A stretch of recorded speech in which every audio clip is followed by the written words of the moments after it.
కావలి నియోజకవర్గ తెలుగుదేశం నాయకులకి, కార్యకర్తలకి, అభిమానులకి, కావలి నియోజక ప్రజానీకానికి అందరికీ పేరు పేరున ధన్యవాదాలు. ఈ రోజున తెలుగుదేశం పార్టీ నాకు ఒక బాధ్యతని అప్పచెప్పింది.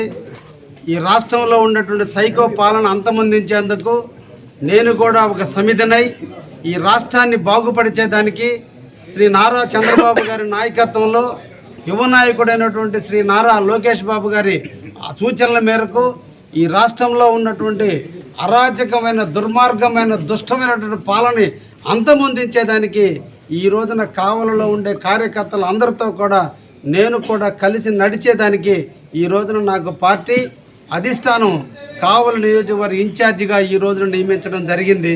ఈ సందర్భంగా అందరికీ కూడా పేరు పేరున ధన్యవాదాలు తెలియజేస్తున్నాను. ముఖ్యంగా ఈ పదవిని నేను అలంకరించే దాంట్లో ప్రధాన భూమిక పోషించినటువంటి వ్యక్తులు ఒకరు శ్రీ మాలేపాటి సుబ్బానాయుడు గారు, రెండు వేదాల రవిచంద్ర గారు. వాళ్ళిద్దరి సూచనల మేరకు, వారి ఆలోచనల మేరకు, వారు చూపినటువంటి మార్గంలో నేను ఈరోజు ముందుకు రావటం జరిగింది. ఈ నియోజకవర్గంలో ఉన్నటువంటి ప్రతి కార్యకర్తను, సీనియర్ నాయకులను అందరినీ కూడా కలుపుకొని సమిష్టి మీద ఒక తాటిపైన తెలుగుదేశం పార్టీని ముందుకు నడిపించే దాంట్లో అందరినీ కలుపుకొని ముందుకు పోతానని కూడా ఈ సందర్భంగా తెలియజేస్తూ, చిన్న చిన్న సమస్యలు ఉన్నప్పటికీ కూడా మన ముందు ఉన్నటువంటి పెద్ద సమస్య కావలిలో ఉన్నటువంటి దుష్ట పరిపాలన అంతమొందించాలి. ఇక్కడ తిష్ట వేసుకున్న అవినీతి పరులను మనం అంతమొందించాలి. మన కావలి కనకపట్నం లాంటి కావలను ఈరోజు కరప్షన్ పట్టణంగా, ఈరోజు అహింసలో ఉన్నటువంటి కావలను ఈరోజు హింసా పట్టణంగా, శాంతి భద్రతలు లోపించిన పట్టణంగా, కావలి అంటే రాష్ట్రంలో అమ్మో అక్కడ నివసించగలరా ప్రజలు అనేటువంటి భయభ్రాంతుల్లో ఉన్నటువంటి ఈ కావలి పట్టణాన్ని మనం చేజిక్కించుకునే దాంట్లో, మనం కాపాడుకునే దాంట్లో మనందరం కూడా కార్యకర్తలు అందరూ కూడా సమిష్టిగా రావాలి.